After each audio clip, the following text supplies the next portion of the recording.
Hi everyone, I'm Tom. Today I'm going to be talking about the videos that happened on the channel in February, a bit of a recap, and the videos that will hopefully come up in March. Every month we have a vote over on Patreon, and the options that are going to be in that vote will be in the second half of the video. Speaking of that, if you would like to support what I do, if you like the videos that I make and you can help me make more, there are links to Patreon and Ko-fi in the description, and yeah, your support would be massively appreciated, and it's the reason that I can do all of this stuff. So February, not as much happened as would usually happen in a month, although actually when making this kind of compilation of pictures, a fair bit still did happen. I've been ill for a lot of February, still am, kind of. Better than I was. There have been voice losses and problems and stuff, but hey, things still get made and things will be made again. And it's the reason why this isn't live as usual. But in case you missed anything, there was a solo playthrough for Starship Captains, a big Essen release that we were pretty excited about way back at the UK Games Expo after playing a demo of it. It's a Star Trek-y adventuring through space, completing missions, recruiting and training crew on your ship and sending them off to do stuff kind of a game. And it's a lot of fun. You can see a full solo game of it that we did live there. Rach returned for another two-player game of Lands of Galzir, and yeah, the world kind of persists. Your characters keep their traits and the items they still had in a previous game, but you start each game as if it was a new one in other respects, but you know, your characters and the world remember. So we did a third playthrough of that, and you can see the previous ones as well if you missed them. Heat Pedal to the Metal returned. I did a playthrough without any of the advanced modules, so you can see last month we did some live ones that had the championship modules where you play consecutive races and they have everything turned on. The weather, different corner bonuses or penalties, and special upgrade cards that you can get. I wanted to show how kind of simple the game can be as an introductory way of introducing it to people, and you can see that in the solo playthrough of Heat. It has to have the solo module, which I guess is technically one module, but that's the only way you can play it solo, and Marty ends up getting involved and rooting for someone, but no spoilers. So Heat Pedal to the Metal came back, and I hope it will return again. It was meant to come back in February, but that was the week the stuff started. Then we had a solo playthrough of Scholars of the South Tigris, the latest. It actually launched today. If you would like to go and check out the Kickstarter for it, I did a playthrough earlier on in February, and the intention was there would be another one at launch, but it's going to be next week instead, so I look forward to that because it's a fantastic dice placement game. The colours of the dice matter for some actions, and there's mixing between the colours, so if you put like a red and a yellow die together it becomes an orange action, and it's all about translating text. You need to hire translators to get these old scholarly texts through various languages into the language that you need. Absolutely loved it, but you can check out that epic playthrough and chart the loss of my voice. That's the night that it happened. Paperback Adventures is a new roguelike deck building game inspired by the original Paperback that was a deck building word game. In this you are still trying to improve your deck of letters, try and spell the best words out of it, but now all of the letters have symbols either side, and depending which way you kind of splay your word, it will have more offensive or defensive symbols on there, and depending on the adversary that you are battling against, you will know what they're going to do, whether they're going to attack, whether they're going to do some kind of shenanigans, and you need to have the right symbol showing. So yeah, it's not always about the longest or most complex word that you can come up with. It's what you need in that time, which symbols you need out there. Also, the letter that ends up on top, so it's either the beginning or end of your word, has a special, each letter has a special power on it, so only the one at the end will activate, so that comes into it as well. But then after you've made the word, that letter's gone, and so your deck is ever diminishing for each battle. They're restored after the battle, and you'll get all sorts of rewards and things. Really great way of bringing it into the kind of Slay the Spire kind of dimension while keeping that lovely core paperback adventure. But yeah, there are 3 playthroughs for this, so it's one great big game, but a full playthrough of Paperback Adventures is across 3 books, and there are 2 battles in each book against a lackey and then a boss.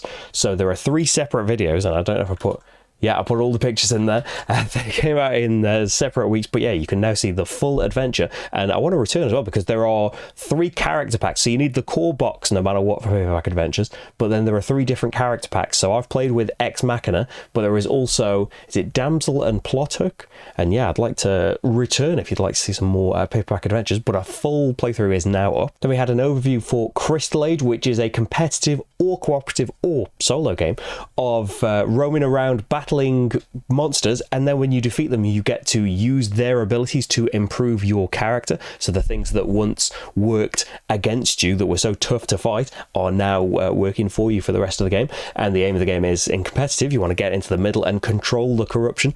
If we're playing cooperative, you want to defeat the corruption. You can see how it all works in my overview. There were a couple of teasers of things that they're going to be in the playthrough vote, basically. Some things that arrived in February. Too late for the February vote, but hey, we'll see how they do in the March vote.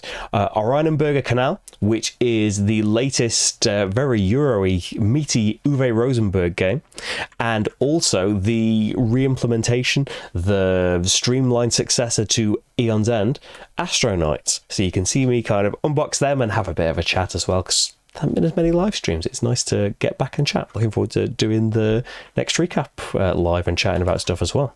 And then, most recently, another great big epic playthrough for Weather Machine, the latest Vital Lacerda, where we've made a weather machine. It's ruined the weather around the world, and we need to try and fix it now. The government stepped in to try and help us. Another, very complex, all full of interlinked mechanisms. I missed a word there. But yeah, another fantastic Vital Lacerda game. Not as complex as it might look, I don't think. It's not up there with like On Mars for kind of difficulty getting to grips with it, but yeah, it's kind of sits in the middle with maybe something like Kanban, but it has a kind of hypothetical fantastical theme rather than the real world ones that have been his previous games. But another solo mode by David Tortzi as well, another tough one like the one that came with Kanban EV.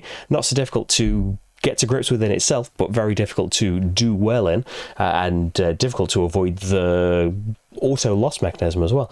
But we did crack it. No spoilers for the playthrough itself. We didn't auto lose, but yeah, I need to get back to Kanban at some point and try and sort that out, because I don't think I've ever done Kanban EV solo without getting sacked. And so that brings us to the voting options for March. If you are on Patreon at the voter level or above, then you will be getting a post very soon, if you haven't had it already, for the voting options for this month. You can vote for as many things as you like, and yeah, it will decide the priority for playthroughs that happen this month. Try to do as many as I can, but I also want to catch up some things like Atua didn't get a chance to get done in February, and Frostpunk hadn't had chance yet from January. I don't want to forget about those. I really want to get those done, but everything misses out in the end. I've got to catch up on stuff, but stuff will come back in other votes as well.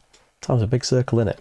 So we have Oranienburger Kanal, the latest Uwe Rosenberg game. We are fixing canals and building them and stuff. There's lovely big resource wheels and stuff. It's a 1 to 2 player only game.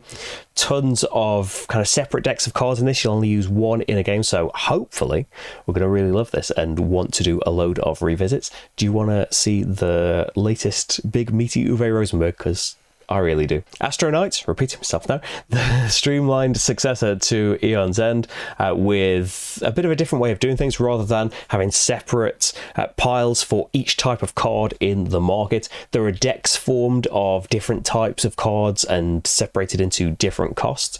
So the decks will be mixed with a load of different cards, and I imagine more and more if the game gets expanded. But there are plenty of Astro Knights, plenty of nemesis, plenty of bosses to fight against. Really looking forward to how it changes things, and yeah, if we like what it does change. Motor City is a roll and write game from the creators of Three Sisters and Fleet the Dice game, Ben Pinchback and Matt Riddle, this time with Adam Hill designing. This time we're running auto factories in Detroit, running assembly, engineering, testing, all of that kind of thing.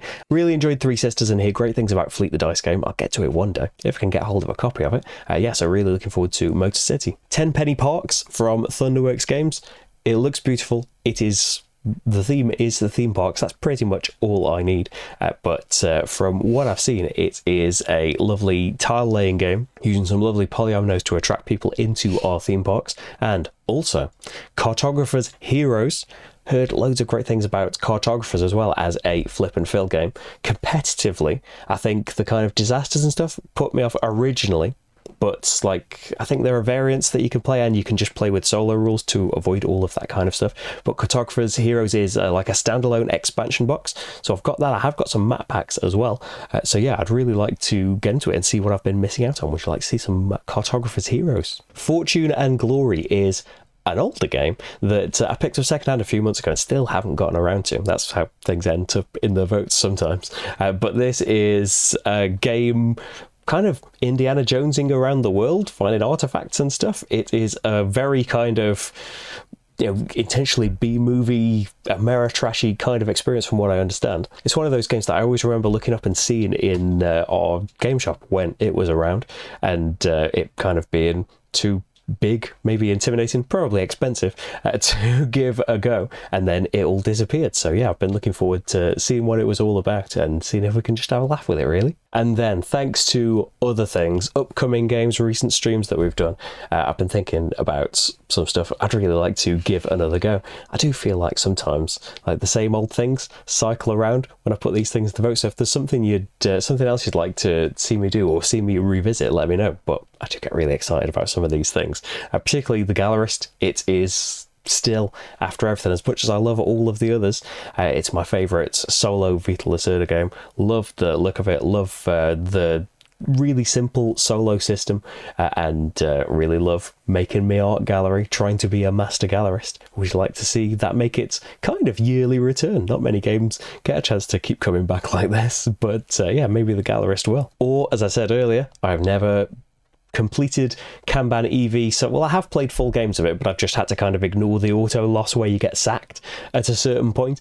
But yeah, should we give Kanban EV a go? Maybe my favourite overall multiplayer, maybe still my favourite, and we'll do some car production and stuff and see if we can get through without Sandra sacking us and the, you know, Mr. Lacerda and Mr. Torzi getting in our way in the solo game. And the topic of Uwe Rosenberg comes back up. The thing that popped into my mind this time was Glass Road. I feel like it's been ages since I have played this, probably because of the resource wheels, right? Even though they're in Horror at Labor as well, and something else maybe? Maybe it's just those. But yeah, there's some automatic glass making going on the resource wheels in Glass Road. We're clearing trees away. We're building buildings for points and trying to convert things into other things. It is a beautiful, quicker game that, yeah, I think is it back in print now? I think like Capstone Games have picked it up again, so it's probably not out of print still. But hey, that means you can get hold of it if you want to see more and see what it's about. Next, my favourite Civilization style kind of game. Mainly because, you know, most of them don't really work for us. Most of them are like 4X kind of things, and one of those X's we are way too peaceful to be fussed about. And there is war in nations, but it's handled in a pretty good way, and you can kind of just ignore it. Yeah, it's a great big epic through the ages kind of experience, but yeah, got a massive fondness for nations, and I feel like it's been a long time, probably a few years since I've ever gone back to this. I've got the expansion, I've got all sorts of nations that I've probably never played with. Let's see what kind of history we can make with a Return to Nations. And finally, it comes up and keeps missing out, Mage Knight. We've got expansions that I've never, well, I have opened them to kind of squash them into one box because I've got no space, but expansions that I've never played, scenarios that I've never experienced. There's one in, I can't remember which one, in one of Paul Grogan's expansions that kind of shortens the game, but like gives you a leg up, gives you loads of kind of stuff to choose from to start with, so you like start a few rounds in kind of. Yeah, I'd really like to give that a go, give a new character a go. I'm sure there's plenty that I haven't experienced, not that there's not a ton of replayability in it anyway, there's just the intimidation of getting back to grips with all the stuff that I've probably forgotten in all of this time. But yeah, I'd love a return to any of this stuff, really. That's why it's on the list, because I'm excited about any of it. But yeah, there we go. There are the... I feel like that was more than 10. There's meant to be 10. I think there's 11 options there. Looking forward to seeing what you pick. You can vote for as many as you would like to.